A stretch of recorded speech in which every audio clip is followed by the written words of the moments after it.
Every lesson is a lyric in the universal song. Oh, the lessons of the journey, I'll weave them in my song. Welcome back to Lessons of the Journey. I'm Coach Jen, here with Coach Nicole. Over the past 2 episodes, we've explored how to shift our mindset, navigate relationships with grace, and find peace amidst the holiday chaos. Today, we want to talk about something quiet, gentle, and often overlooked. Finding peace in the small, everyday moments. Sometimes in the rush to create a picture-perfect holiday, we miss the beauty of what's already inside and around us. So today, we're going to go over some wonderful tools to learn how to slow down, notice, and really truly savor the quiet moments that remind us joy doesn't have to shout. It can whisper. So true. So let's start with the simple truth. The richest moments of the season are often silent. A cozy fire, the smell of fresh baked bread, the feeling of sunshine on your face during a peaceful walk, sweater weather. These are the moments that anchor us. Research from Psychological Science 2014 by Philip R. Zhang and colleagues shows that savoring small positive experiences enhances mood and overall happiness. I think we all know this. We just sometimes lose sight of it. Focusing on everyday moments like a beautiful aroma or a kind gesture boosts mindfulness and emotional well-being. There's nothing I love more than the smell of mulled cider simmering on the stove during the holidays. What smells do you equate with the holiday season, Jen? Oh gosh, cinnamon, sugar. Cinnamon and sugar. Pine. Like a fresh Christmas tree. And just coming into fall, like what you said, the cidery, kind of just something warm, like a pumpkin pie or a pecan pie baking. It's very comforting. That's special. I love that. These are great examples of those small joys. And those small joys are what we're calling micro moments. They are some of the most meaningful in our lives, not just through the holidays, but all of the time. You can think of scents, smells, things you enjoy seeing in any season of the year.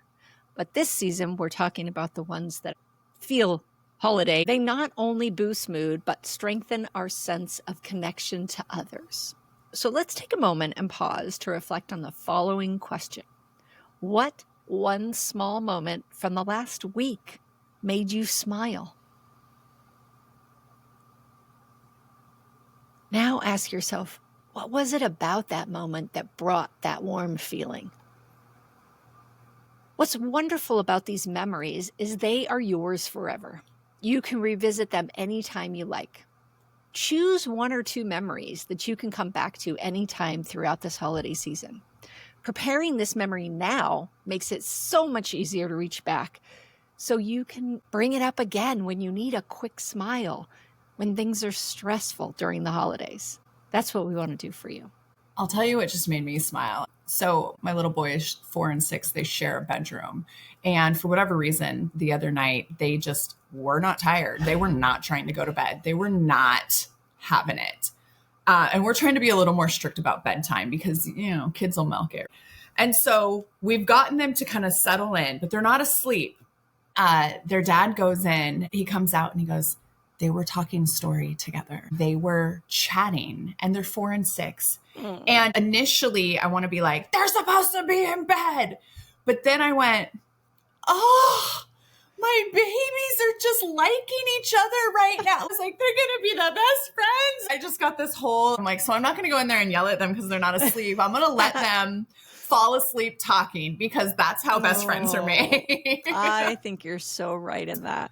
I had an experience recently. The little one, we got her this Halloween candy bag from one of the stores. And she instantly goes, where's one for sister? Aww. And we were like, they were only giving one, but tell your mom to go. She can get one for sister. It's so cute when they do that. I mean, sometimes they're button heads, but when they are cute with each other, oh. I know. You're right. It's so sweet. You got to let them have them sometimes, even if Yeah. it's late to bed. Yeah. You know? What's more important? One Yeah. night of a little less sleep or making those memories? It is important to slow down and notice these things. What really, truly is important. In our holiday season, it's easy to go on autopilot. We often find ourselves rushing from one task to the next. There's so many things to do in this season. But in order to find joy in these quiet moments, we really need to pause. And here's a mindful moment. I did this with my 6-year-old last week.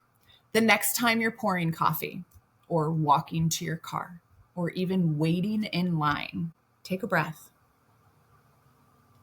That's it. Slow down. Be in that moment. Ask yourself, what do I see around me? What do I hear? What do I smell? What do I feel in my body? Research from Psychosomatic Medicine 2019 shows that even brief mindfulness practices can significantly reduce stress hormones like cortisol, that nasty cortisol we're all experiencing in perimenopause. This supports the idea that slowing down and appreciating the present enhances mental health. I love this. By giving ourselves just a few seconds of focused attention, we begin to tune in to what is already here. And suddenly the ordinary becomes extraordinary. It's amazing.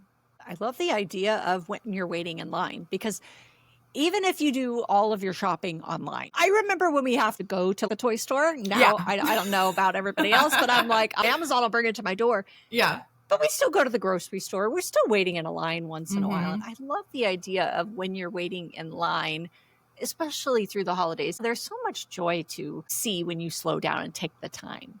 There really is. Just noticing the people around you. Really, how often do we notice the people that we are literally in the same space as? Yeah. I think there's something really powerful in that. Often I find myself smiling when I do that and I go, man, I need to do this more. Yeah. Yeah. You're right. Even just saying happy holidays to people. I like hearing that from people. I'm not religious. I celebrate Christmas. You could tell me Merry Christmas. I will not be offended. You could say Happy Hanukkah to me. I'd be like, you noticed me and you acknowledged me and you're sending me good vibes. I love all the things.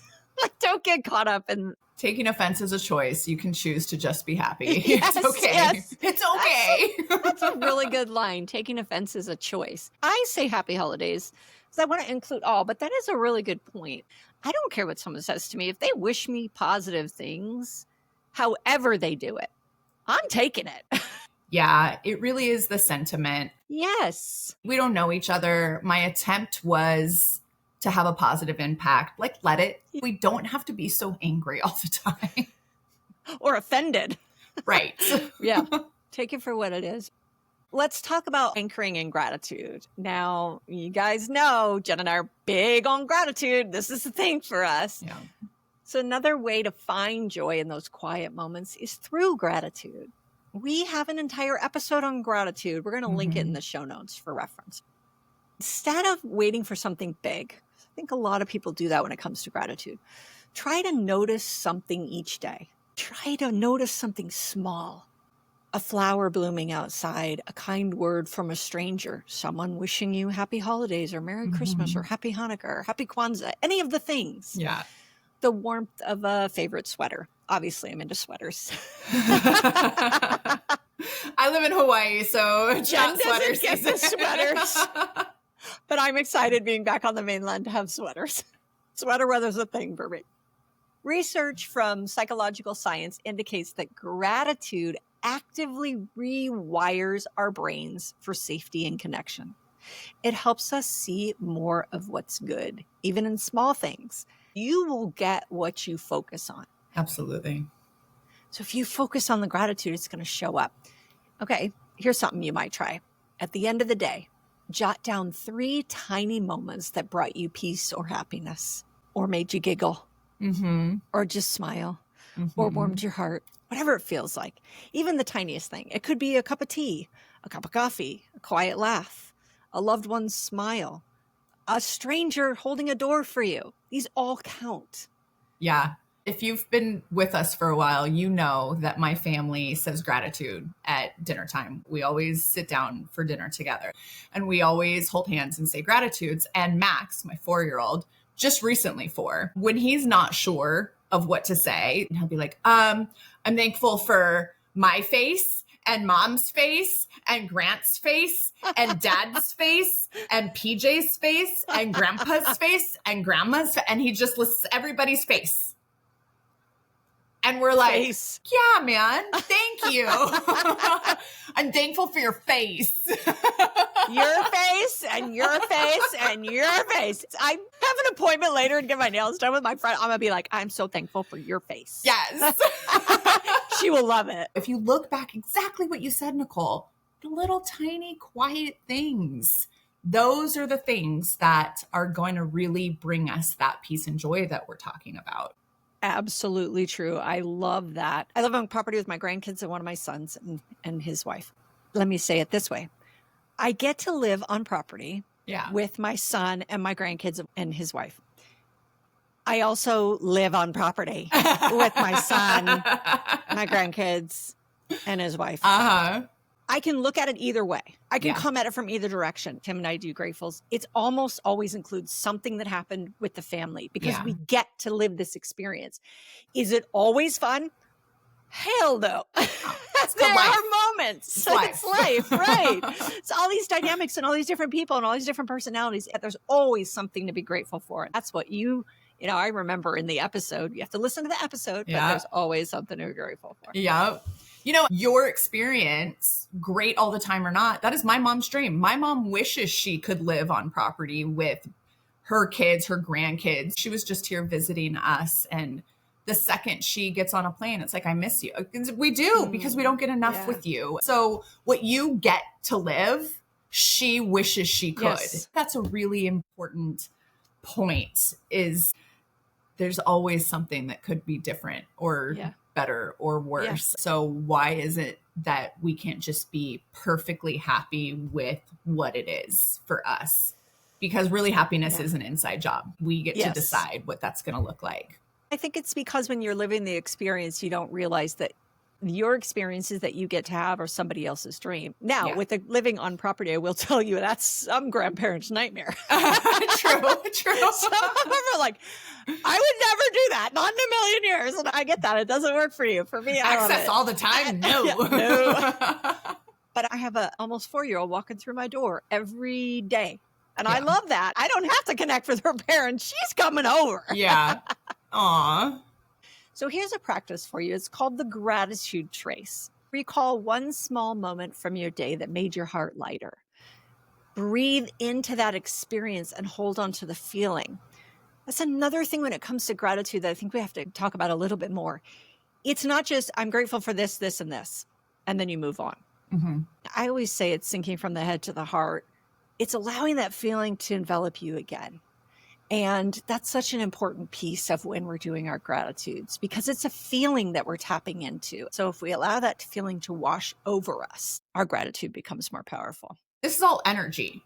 Yeah. And even the best athletes on earth visualize what it is that will be happening. When they are visualizing, it's not only what does that look like and can you see it clearly, but what does that feel like? Yes.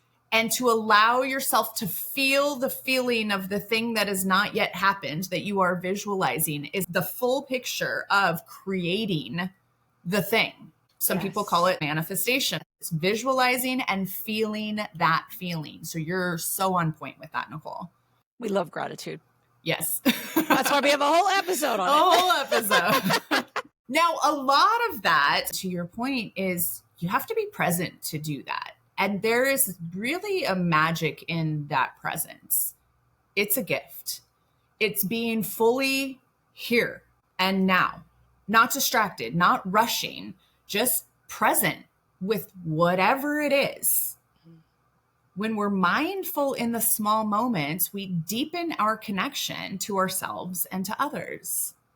In 2019, a recent study in Nature Communications found that even brief, genuine interactions like a shared look or a kind word can boost feelings of belonging and happiness. Imagine if you just carried that with you throughout the day and handed it out to strangers. I love that. This hits so home for me. I feel like the world is a better place when I just get a nod or a smile from strangers throughout my day. Yes. Every human I come into interaction with every day, I try and wave or smile or nod or say something. Yeah. Good morning. Because I feel like we're missing that a lot. And I don't know when we lost it, but I feel like we did. It's like we all got so focused. We just tunneled in and we closed our eyes and it was like, there's no other humans around me. And these are all just opportunities to say, hi, how are you? Or just smile at someone. Yeah. I don't know. Yeah. What happened? I mean, to the best of us, right? I'm raising my hand. My RBF, my resting bitch face, has just gotten intense these days. And I'll give you an example. I walked into Lowe's over the weekend. We were doing a lot of cleaning and we needed to fix some stuff. So I walk into Lowe's, just me, no kids, no family, no nothing. I'm on a mission. When I am on a mission, get out of my way. I got a house to get back to. So I'm in a bleach stained shirt, but it's one of my favorite shirts. It's from like a cult classic movie. I walk through the door and I'm assessing Lowe's. I'm looking at the signs. I'm like, where am I headed? Person walks past me and goes, hey, I like your shirt. And I was like stunned for a second. Then I look at him like, are you being a weirdo? And then I look at my shirt and I'm like, oh, he's a fan. That was a quick little connection. And then my RBF went away. Not that I was in a bad mood, but I'm sure that I looked that way when I walked through the door on my mission to get the one thing. So that's just a tiny example. I think that's actually a fabulous example because I think what you were was focused. Yes. And sometimes we ignore everyone around us when we're focused. Yes. If you can break the focus, it's like, oh, there's nice people around. Maybe I should focus on the people a little bit more. Because I'm like you. I mean, I'm a D on the disc. Like, just get out of my way. I got stuff to do. If you're going to get in my way, it's not that I don't like you. It's that I don't have time for you. And I do. That's just what I'm telling myself. Yeah. I have time for people and time for those interactions. See, and in that moment, that guy did that for me. Yeah. It wasn't anything more than that. I guess the point is you don't need to do anything elaborate. Just show up with awareness and kindness. That alone creates ripples of calm and connection. And it certainly did in my experience at Lowe's. And you can create your own quiet joy rituals. And ritual just meaning an on-purpose thing that you choose to do outside of all of the normal rush of what we're doing. So what simple ritual can help you embrace quiet joy? It could be lighting a candle, or it could be taking a few minutes outside, listening to nature. Maybe it's pausing before a meal to breathe and appreciate what's on your plate. We call that mindful eating. Research supports that brief rituals or habits like mindfulness or gratitude practices can boost feelings of calm, purpose, and happiness, especially during uncertain times. And if we've ever lived in uncertain times, now is a really good time to start this practice if you don't have it. And remember, these rituals are not about perfect execution. They are about giving yourself permission to slow down and find peace in these moments. You and I both have the experience of having littles in our life. And sometimes observing littles really shows you how you can find joy in the moment because they're not all jaded like us adults. They just have these moments where they're like, I'm just enjoying life. Yes. I just want to be like that. Yes. Take me back. Well, yeah. I say that to mine because they say things like, oh, you get to eat dessert before dinner if you're an adult, or you get to stay up as late as you want. I'm going to bed before you. We don't want to do that. Isn't it funny? So that's my point to them is, oh my gosh, let's trade places. I used to fight like, don't grow up too fast because all they want to do is grow up. I go, great, let's trade. You go to work. I'm going to go to school and play with my friends today. You're going to make me dinner and you're going to make sure that my teeth are brushed and you're going to do all the things. And they hear me list out just like normal and they're like, nah, I'm good. I'm good. That's a good one. Good. Yeah, I used to fight it. Now I encourage it. Like, good. Can we trade places, please? For one day, please, can we? Well, I think this is a good place to point out that quiet moments do look different for everyone. Yeah. Our cultures, our homes, our bodies, and the way our brains work all shape what feels calming. For some people, calm is silence. For others, it's music, movement, or doing something with company. None of those are better. They're just different. Pick what fits you. If stillness feels unsafe or uncomfortable, you might try grounding through gentle movements like a short walk, something sensory like music or a warm drink, or a quick shared task or a call with someone. The point is, honor your limits, adapt the practice, and remember, a meaningful moment can be noisy, active, tactile, or together. It's whatever helps you feel present, whatever helps you feel in the moment. I think we all could do this more. I was just reflecting, I could do this more. I coach this, you coach this. We can all remember it, especially in the busyness of this time of the year. There is a hustle and bustle that is in the energy of the air. And sometimes the quiet moments are the hardest to catch. Yes. And that's because we're all habituating to the life we're in. Habituation means you're getting used to what you're doing. And this is breaking that pattern. For some probably have quiet moments as part of their existence. And I'd be hard pressed to find someone who didn't need more of this in their life, to your point. Yeah. So we're all habituated to our experience. And sometimes through the holidays, we get habituated to a much higher level of stress and a higher level of action and activity and perfection and all these things we've been talking about through this series. I think we have to challenge that and say, I can break that. I just have to be aware. I was driving back from dropping Max off at school, and it was funny to me and ironic as I recognized what was happening. Usually when I'm alone in the shower, I'm driving. I have all of these thoughts. I need to do this. I need to call this. I need to I haven't done that. I haven't picked this up. And especially because we're leaving. And I was kind of chuckling to myself because I had this moment where my brain just wasn't racing. It wasn't anything. It was like one of those nothing boxes that we joke that men have. I was like, did I have a nothing moment? And then all of a sudden my mind started racing. And now I'm thinking again. It was this brief little moment that I was able to recognize. And obviously the irony of my brain starting to race after that moment. But then you have to analyze that moment. Yep. Then now it's going. So if your mind is racing, it helps to try to name what's happening. Are we planning? Are we worried? Are we tired? Then return your attention to a single sense, like your breath or the weight of your feet or what it feels like with the chair supporting you. If you're juggling caregiving or constant interruptions, you really do have to steal those micro breaths between those tasks. One slow inhale and one long exhale. If you can do it 3 times, great. It doesn't even take a minute, you guys. You feel like you don't have any time? Savor 30 seconds. Focus fully on one small detail. It could be the warmth of the mug in your hand, or it could be the color blue in the sky behind the clouds. If sensory overload makes stillness uncomfortable, lower the intensity. Shorten the practice, like 10 or 15 seconds. You can dim the lights. You can hold a soft texture.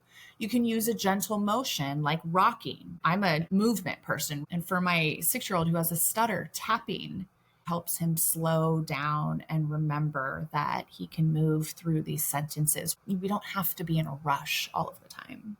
And if you feel guilty for taking these moments, then you get to reframe it. You really get to create the narrative on what this looks like for you. These tiny pauses helps you show up more calmly and kindly for yourself and for others. I think attaching that to something you're constantly doing, I always go back to what you say, which is focusing on the breath. How many times do we just take a deep breath? What does that take? 3 seconds? Yeah. What if every time, especially if you have one of the newer cars, you unlock it, and then while the side mirrors are coming out, you breathe in. It's just attach something that is happening throughout your day that you can go, oh, that's my cue. Oh, my mirrors are coming out. And then you get in the car, you drive away. That's so good. And remember the point that is helping us relax. And so breathing is a very purposeful thing. Even if you really do feel like you only have 5 seconds and you're doing it with the mirrors, which I love. So let's talk about sharing quiet joy with others. So while finding joy in small moments is beautiful alone, sharing that gentle peace adds another layer of meaning. Sharing quiet joy doesn't require grand gestures. Again, we're talking about the small things. Sometimes those softest offerings are the most potent. Practice ways to share quiet joy. We talked about some of this earlier. But how about offering an undistracted ear? What about putting your phone away for 5 minutes and listening fully? Yep. Sending a short, thoughtful message thinking of you. Hope you find a peaceful moment today. Oh, how easy is that? I love it. How about listening to someone else and instead of responding, asking more questions about what they're talking about? So few of us do that for each other. And I think through this time of year, we need it so much more. Invite someone for a slow walk or some tea, or sit together in silence for a few minutes. That's okay too. Do a small, unexpected kindness. Warm a mug for a loved one. Leave a note on the counter, or fold a blanket for someone who's tired. Aww. These acts communicate presence and care. They signal that you see the person and you value calm connection over busyness. So many sweet things we can do. I really like some of these ideas. I got to do some of that. The attempt at being overly busy is a trauma response that might need to be understood and recognized. I would agree with that. Be where your feet are. If our mind is racing, utilizing these tools, because exiting those moments to keep yourself busy is keeping you from healing something that needs healed. Yeah. And I would even add that doing these activities instead, bringing yourself into that present and doing things for others is healing. Yeah. Even if we're not getting to the root of what the trauma was and going through all of that, there's a healing to being present. In service, there really is. Yes. It's the most humble act to be of service to somebody. And if it takes all of you to create the awareness that you need to be in service in that moment, I think that's the first huge step to getting there. I can't agree more. Absolutely. And not giving yourself away by being in service. Because I do see people give themselves away. Well, again, trauma response. Yeah, mostly women. Yeah. Giving themselves and not taking care of themselves. I think if we incorporate both the quiet moments we're talking about today on our own, as well as sharing them with others, that's such a rounded way of coming whole, I guess is what it feels like.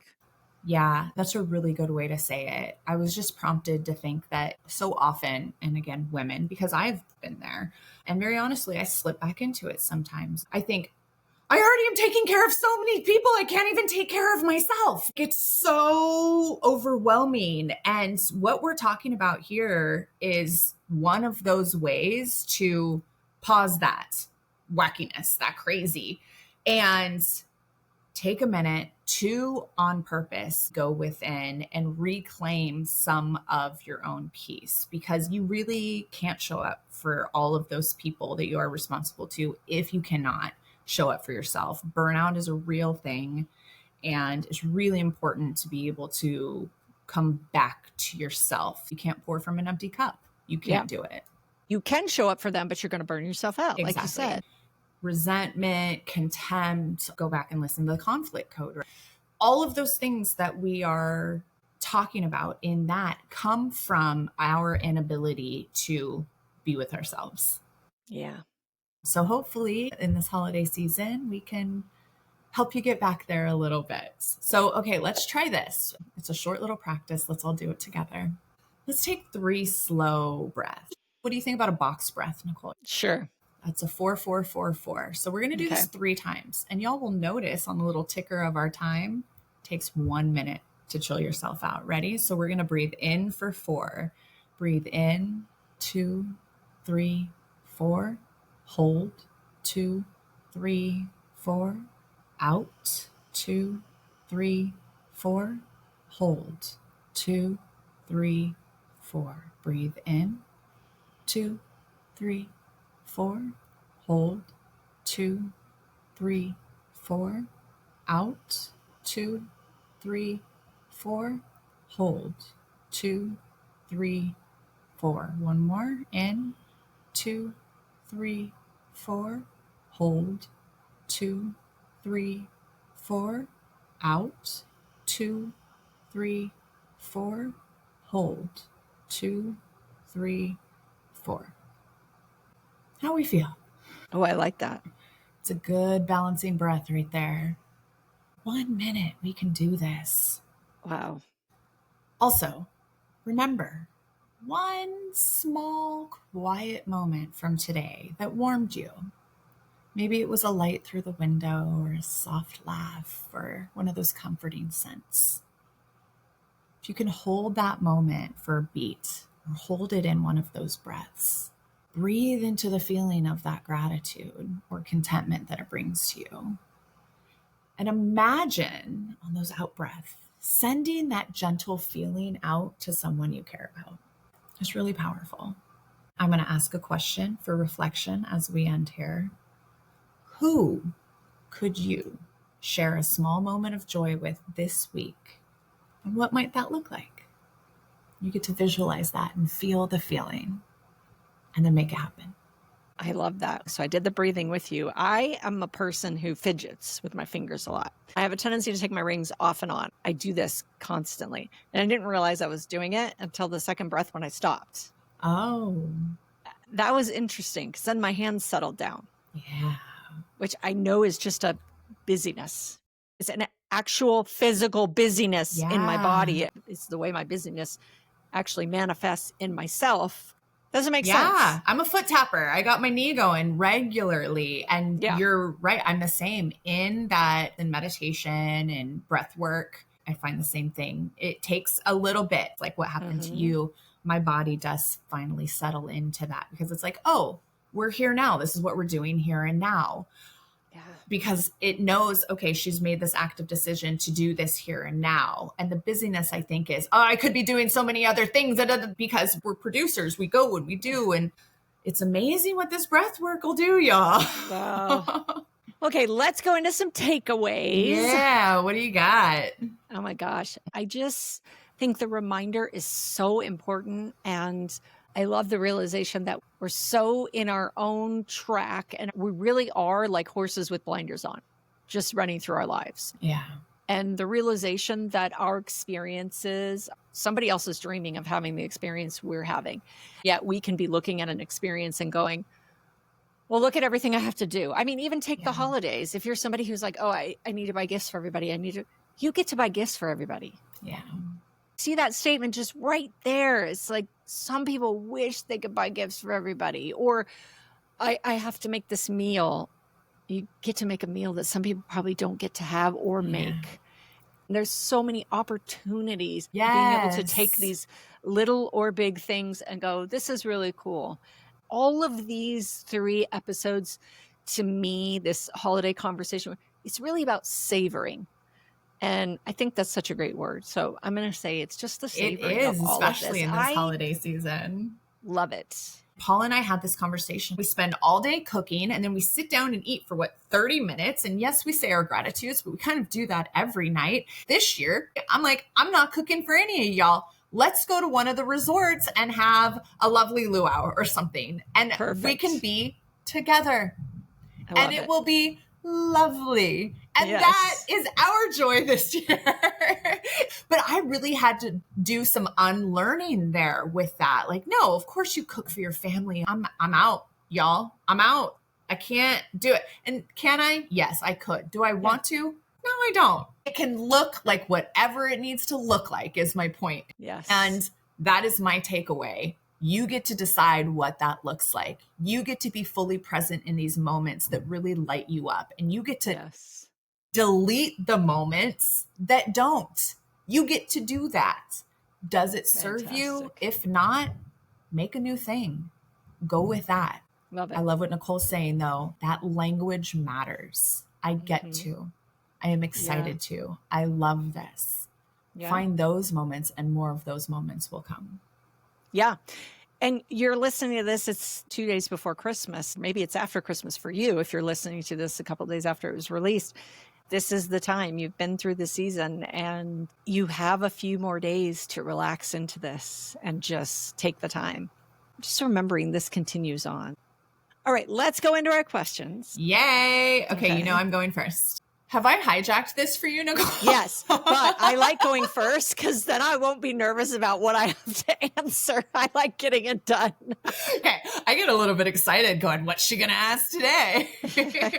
And just so everybody knows, we do not ahead of time know what these questions are. We have no idea. Super secret until they come out. Okay, in the essence of the season that we are in, here's my question. What makes you proud of your family? Oh, that is a great question.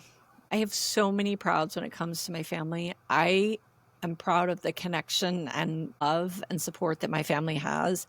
I'm going to specifically answer that with relation to my 2 boys. I'm constantly going through experiences with my children because I live close to them, and they're both adults, 27 and 32.